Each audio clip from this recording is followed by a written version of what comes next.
ദുബായിൽ ബഹുനില കെട്ടിടത്തിന്റെ മുകളിൽ നിന്ന് വീണ മലയാളി യുവാവ് മരിച്ചു. അമ്പലപ്പുഴ വടക്ക് പഞ്ചായത്ത് സ്വദേശി ആരിഫ് അലിയാണ് മരിച്ചത്. AC ടെക്നീഷ്യനായ ആരിഫ് ജോലിക്കിടെ വീണ് മരിച്ചു എന്നാണ് ബന്ധുക്കൾക്ക് ലഭിച്ച വിവരം. വിവരമറിഞ്ഞ ബന്ധുക്കൾ ദുബൈയിലേക്ക് തിരിച്ചിട്ടുണ്ട്. ശ്രീജിത്ത് ചേരും വിശദാംശങ്ങളുമായി. ശ്രീജിത്ത്, എങ്ങനെയാണ് ഈ അപകടം ഉണ്ടായത്? അതിലൊരു ഔദ്യോഗിക വിവരം ലഭ്യമാവുന്നുണ്ടോ? ആര്യ, AC ടെക്നീഷ്യനായ ആരിഫ് ജോലിക്കിടെ വീണ് മരിച്ചു എന്ന വിവരമാണ് ബന്ധുക്കൾക്ക് ലഭിച്ചത്. ജോലി ചെയ്യുന്ന സമയത്ത് ബഹുനില കെട്ടിടത്തിൽ നിന്ന് വീണു എന്നാണ് ബന്ധുക്കൾക്ക് ലഭിക്കുന്ന വിവരം.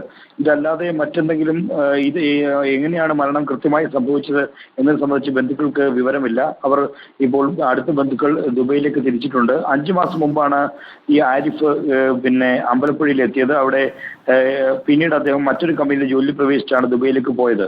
അവിടെ ജോലി ചെയ്യുമ്പോഴാണ് ഇപ്പോൾ ഈ അപകടമുണ്ടായത്. അമ്പലപ്പുഴ വടക്ക് പഞ്ചായത്ത് കക്കാഴം വെള്ളൂർ വീട്ടിൽ ഗഫൂറിന്റെ മകനാണ് ആരിഫ് അലി. മരിച്ചു എന്ന വിവരം മാത്രമാണ് അറിഞ്ഞത്. അത് കെട്ടിടത്തിൽ നിന്ന് ജോലിക്കിടെ വീണ്ടും മരിച്ചു എന്നല്ലാതെ മറ്റു വിശദാംശങ്ങളൊന്നും ബന്ധുക്കളെ ഇതുവരെ അറിയിച്ചിട്ടില്ല. അവിടെ പോയി വാസ്തവം അറിയുന്നതിന് വേണ്ടിയാണ് ബന്ധുക്കൾ അവിടേക്ക് യാത്ര തിരിച്ചിട്ടുള്ളത്. ശരി, ശ്രീജിത്താണ് വിശദാംശങ്ങൾ നൽകിയത്.